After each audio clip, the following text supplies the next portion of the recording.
如果你做的费南雪吃起来像菜市场的发糕一样，那你一定要看这一集。今天的里欧烘焙美学的咖啡焦糖腰果费南雪，要带你将金农家的经典小蛋糕升级成烘焙界的法式浪漫金条。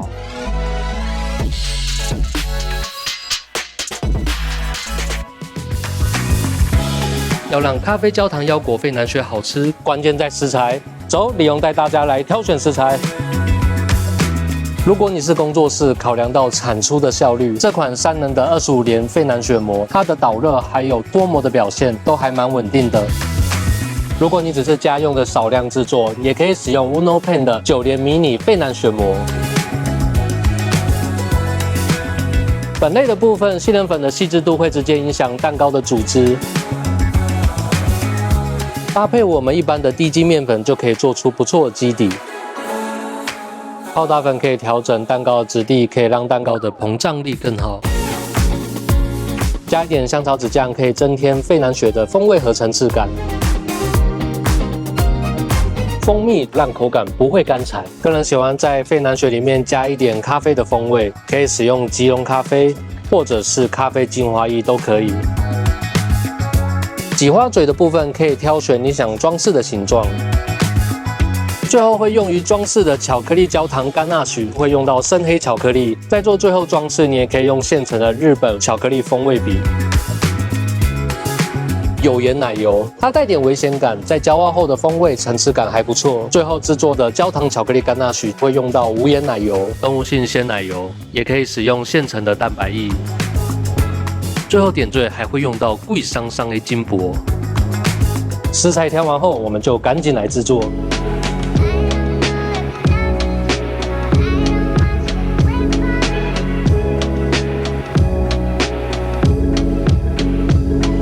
首先处理咖啡焦化奶油，中火加热有盐奶油，到水分蒸发、发泡。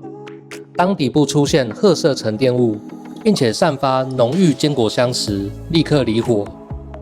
过滤掉杂质后，在温热的状态下拌入蜂蜜。蜂蜜不仅增加花蜜香味，还保持费南雪数日不干柴的保湿关键。塞入咖啡粉，搅拌均匀备用。粉类务必过筛，除了糖粉、低筋面粉、杏仁粉。最关键的在于这一小撮泡打粉，少了它，费南雪质地会过度紧密，吃起来就像菜市场的发糕一样。如果真的不小心忘了加泡打粉，也许可以给家里的阿嬷吃，或许她会喜欢。将拌好的干粉分次加入蛋白，用手动打蛋器搅拌到没有粉粒，切记不需要打发。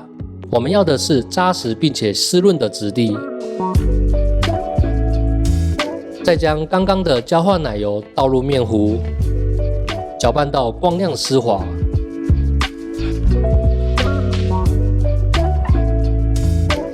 盖上保鲜膜，贴面冷藏静置，时间至少冰2小时到12小时左右。冷藏静置可以让面糊更细腻，粉类跟水分充分融合。如果你追求的是更细腻的组织和爆发性的熟成风味，就需要耐住性子，长效冷藏静置12小时。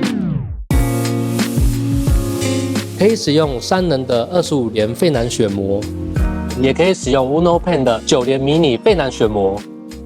喷上薄薄一层烤盘油，挤入面糊。进炉烘烤，上火175度，下火165度，烘烤12到15分钟。这是中部电机烤箱的参考值，请根据自家实际烤箱热对流的特性做微调。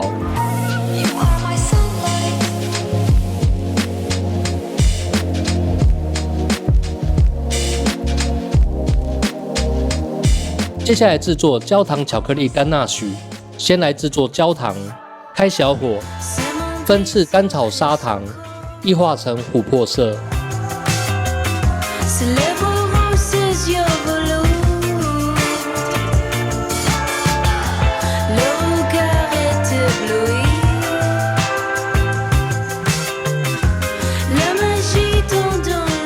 分分次加入热鲜奶油，小心喷溅。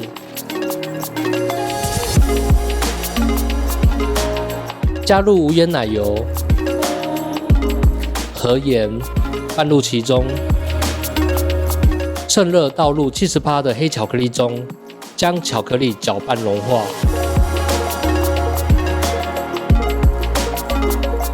拌入香草籽酱，增添层次。贴面冷藏静置30分钟，到呈现牙膏状的硬度，用搅拌机打发到颜色转浅，这可以让口感比较轻盈。最后用3人的花嘴挤在金砖的顶部。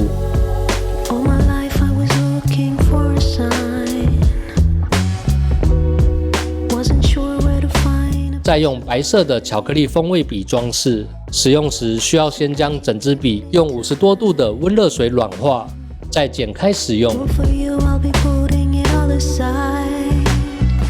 放上1颗烤熟的腰果，烘烤腰果上下火100度，大约烘烤10到15分钟左右。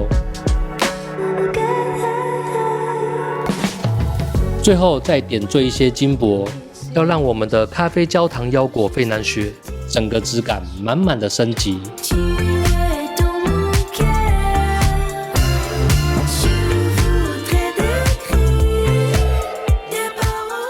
费南雪在法语中代表着金融家，在19世纪的巴黎证券交易所，当时的烘焙师为了忙碌的金融家们能够优雅的将甜点不弄脏西装的放进口袋里面，当他们加班加到肚子饿的时候还可以拿出来吃，所以就研发出了这一款像金条一样的小蛋糕。